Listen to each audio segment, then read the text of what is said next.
اللہ کا ایک بندہ تھا، وہ بازار سے گزر رہا تھا، بلکہ اس کی رحمتیں بہانے ڈھونڈتی ہیں. ذرا دیکھیے منظر. تو اس نے دیکھا ایک شرابی ہے، وہ گندی نالی پہ گرا ہوا ہے اور گندے پانی سے اس کا منہ گندا ہو رہا ہے. انسان کے احترام کے ناطے دل میں ترس جاگا اور اس کو وہاں گندی نالی سے اٹھایا اور اس کا منہ دھویا اور گھر کا رستہ دکھایا. خیر شام ہوئی، رات پڑی. جب پچھلا پہر ہوا تو وہ بزرگ جنہوں نے دن کو شرابی کا منہ دھویا تھا تو وہ مسجد میں تہجد پڑھنے کے لیے آئے تو کیا دیکھا کہ وہی شرابی جو دوپہر کو گندی نالی پہ دھت پڑا تھا آج اس بزرگ سے بھی پہلے مصلی پہ کھڑا ہو کے نماز پڑھ رہا ہے. تو بڑی حیرت ہوئی کہ یہ تو وہ دن والا شرابی ہے اور میں نے آج اس کا منہ دھویا تھا، نشے میں دھت پڑا تھا. تو حیرت کا اظہار کیا تو ہاتف سے آواز آئی، میرے بندے تو نے اس کا منہ دھو دیا تھا، میں نے اس کا دل دھو دیا ہے. تو جب بندہ اللہ کے حضور توبہ کرتا ہے، اس کے حضور معافی مانگتا ہے تو پھر وہ کتنا عطا کرتا ہے. اور بندے کے گناہوں کو معاف ہی نہیں کرتا بلکہ اس کے گناہوں کو نیکیوں میں بدل کے رکھ دیتا ہے. یہ بندے پر اللہ کی کرم نوازیوں کے برستے رنگ ہیں.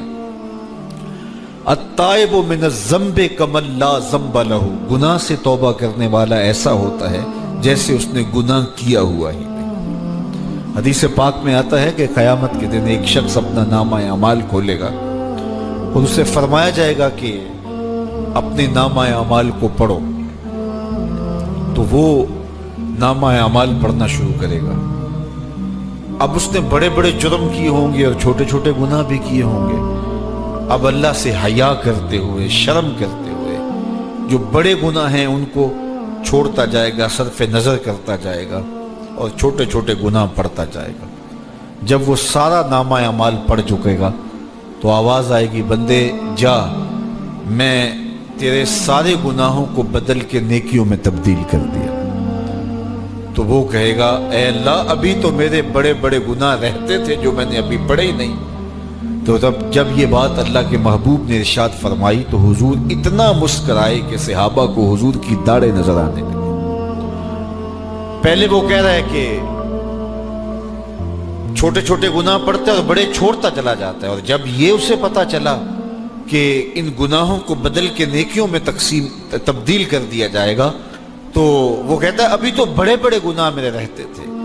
تو اللہ کی یہ کرم نوازیوں کے رنگ ہے کہ وہ گناہوں کو بدل کے نیکیوں میں تبدیل کر دیتا ہے.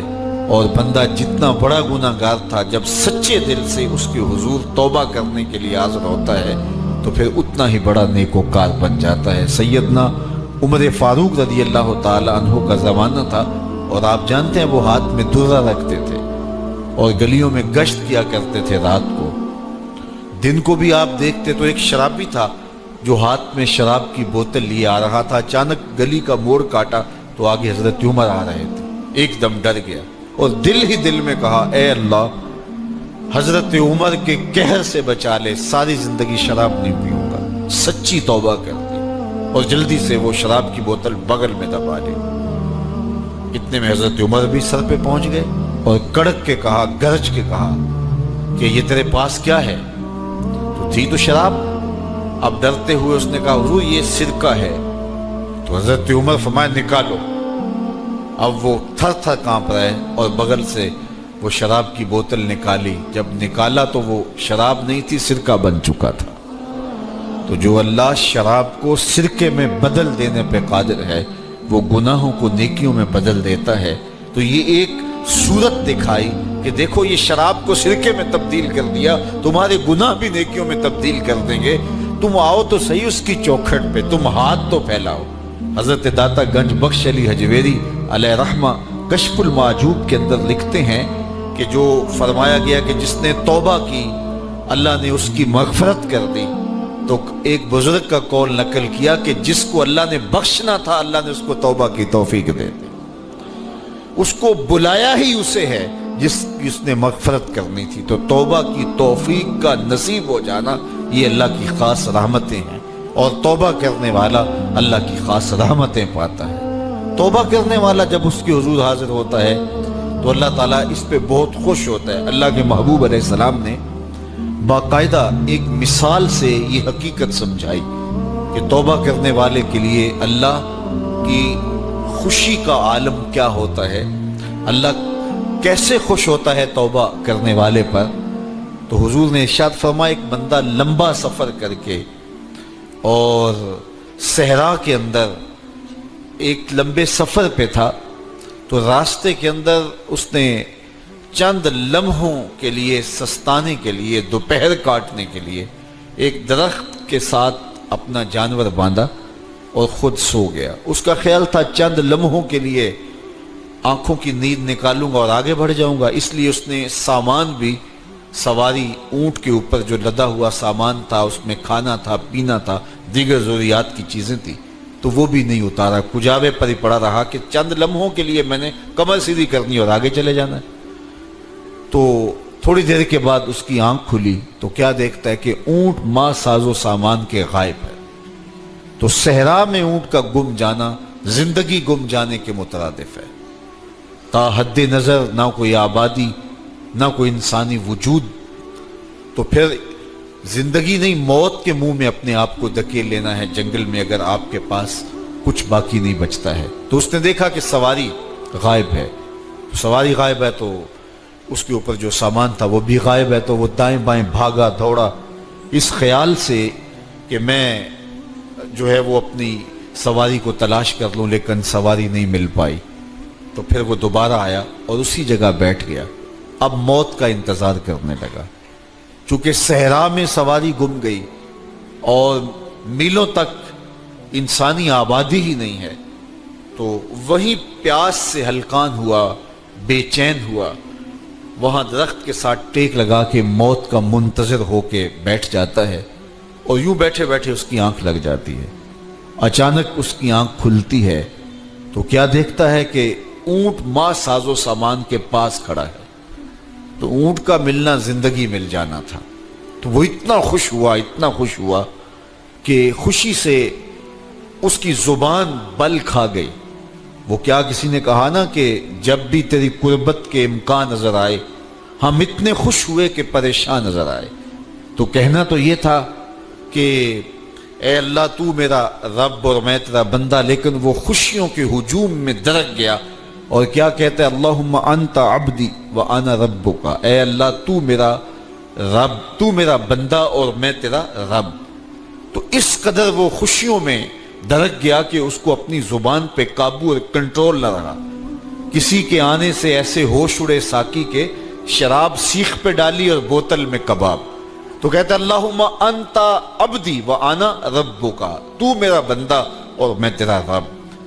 تو یہ اس کی زبان قابو میں نہ رہی اور وہ بل کھا گیا، خوشیوں کا ہجوم ایسا ہوا۔ تو اللہ کے محبوب نے یہ مثال بیان کرنے کے بعد ارشاد کیا، مجھے بتاؤ اس بندے کو کتنی خوشی ہوئی کہ زبان پہ قابو نہیں، جذبات پہ کنٹرول نہیں، کہنا کچھ ہے بول کچھ رہا ہے۔ تو صحابہ نے عرض کی حضور بہت خوشی ہے۔ تو فرمایا جس طرح یہ بندہ اونٹ کے ملنے پر واپس آنے پہ خوش ہوا، حتیٰ کہ خوشیوں کے ہجوم میں اس کی زبان بھی قابو میں نہیں رہی، یہ بتا رہا ہے خوشیوں کے وفور کا عالم اور مسرتوں اور جو ہے وہ خوشیوں کی کثرت کا عالم بتا رہا ہے۔ تو فرمایا یہ بڑا خوش ہوا جب کوئی بندہ پلٹ کے مالک کی دہلیز پہ آتا ہے، اللہ اس سے بھی زیادہ خوش ہوتا ہے کہ میرا بندہ میری چوکھٹ پہ آ گیا۔ تو پھر اللہ یہ نہیں دیکھتا کہ اس کے گناہ کتنے، سمندر کی جھاگ کے برابر بھی گناہ ہو تو معاف کر دیے جاتے ہیں، اس لیے کہ میرا بندہ پلٹ کے میری چوکھٹ پہ آیا ہے۔ تو توبہ اللہ کو محبوب ہے، اللہ کو مطلوب ہے، اللہ کو چاہیے کہ بندہ اس کے حضور آئے اور پھر اللہ جل شانہ اس کی مغفرت و بخشش فرما دیتا ہے۔ یہ موسم نور کے موسم ہے، عام دنوں میں بھی توبہ کرو، دن میں کرو یا رات کو کرو، کسی بھی مقام پہ توبہ کرو، اللہ معاف کر دینے والا ہے۔ لیکن یہ خاص ایام تو ایسے ہیں کہ اللہ کی رحمتیں بندوں کو معاف فرما دیتی ہیں، اور اگر کوئی توبہ کا جو ہے وہ دامن پکڑ کے آ جائے، اس کے حضور حاضر ہو جائے، تو پھر اللہ تعالیٰ جل شانہ بندوں کی خطائیں بھی معاف کرتا ہے اور ان کے گناہوں کو بدل کے نیکیوں میں تبدیل کر دیتا ہے۔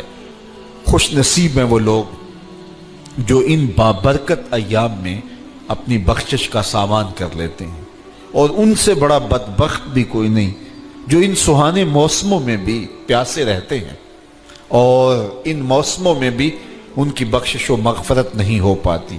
رت سہانی ہو، موسم اچھا ہو، تو مجھے بتاؤ کہ جو اس موسم میں بھی اپنے آپ کو محروم رکھے تو اس سے بڑی بد نصیبی کیا ہوگی۔ اللہ کے محبوب علیہ السلام نے منبر کی تینوں سیڑھیوں پہ قدم رکھتے ہوئے آمین آمین پکارا، تو حضور علیہ السلام سے عرض کیا گیا یا رسول اللہ صلی اللہ علیہ وسلم، ہر سیڑھی پہ قدم رکھتے ہوئے آپ نے آمین کہا، تو آپ نے کس بات پہ آمین کہا؟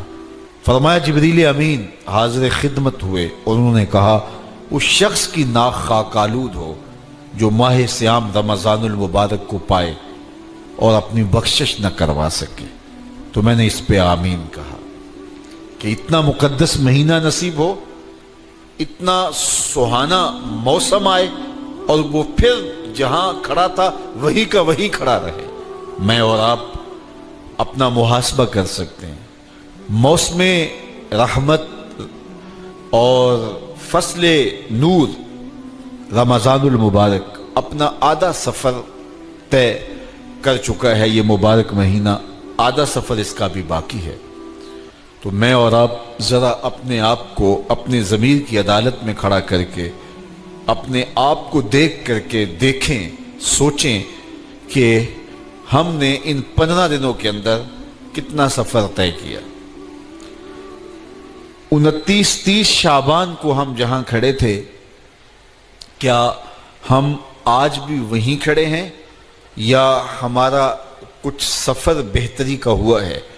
اور اگر ہم وہیں کے وہیں کھڑے ہیں تو پھر ابھی وقت ہے، ہم بقیہ 15 دنوں میں اللہ کی رضا جوئی کے لیے کوشاں ہو جائیں، ورنہ کتنی بڑی وعید ہے۔ جبریل دعا کر رہے ہیں اور اس پہ حضور آمین کہہ کے مہر لگا رہے ہیں، اس شخص کی ناک خاک آلود ہو جو ماہ صیام کو پائے اور اپنی بخشش نہ کروا سکے۔